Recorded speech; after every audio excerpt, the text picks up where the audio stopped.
Hi, and welcome again to One Big Thing, a KAC legislative update.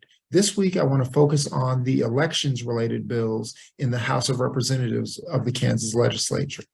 The first bill I want to focus on is House Bill 2013.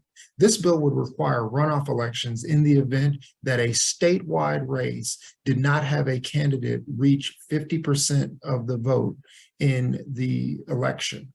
If that were to happen, a runoff election would be required.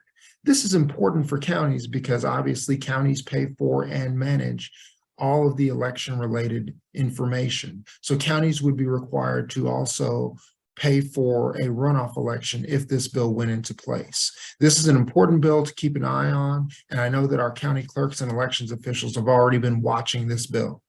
In addition, House Bill 2056, which deals with advanced ballot drop-off deadlines, would also have a hearing next week. And this bill would require that all advanced ballots be dropped off by 7 p.m. on election night. Right now, current law requires those ballots arrive no later than 7 p.m. on the third day after the election. So this bill would move that deadline up by 3 days. In addition, we have a couple of other bills dealing with drop boxes. Those include House Bill 2053, which would allow the Secretary of State to develop regulations and rules regarding drop boxes, as well as House Bill 2057, which would restrict the number of drop boxes that a county could use based on the number of registered voters in that county.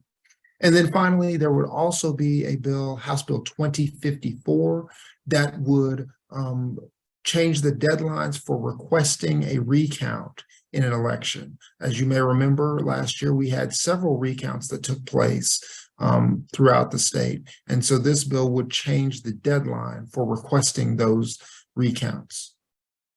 All of these bills obviously impact our election administration, which is something that counties are involved in. And so these bills are something that KAC will be monitoring closely and working closely with our county clerks and elections officials to make sure that all of these bills have the best possible outcome for counties.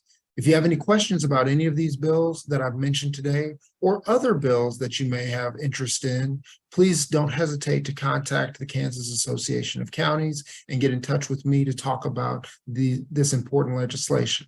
That's all for now, but keep watching because next week is going to be a very busy week in the Kansas legislature, not just for elections related information, but for bills overall. So I hope to keep in contact with all of you, and I hope you're paying attention to what's going on in the legislature. Thank you for watching, and see you next week.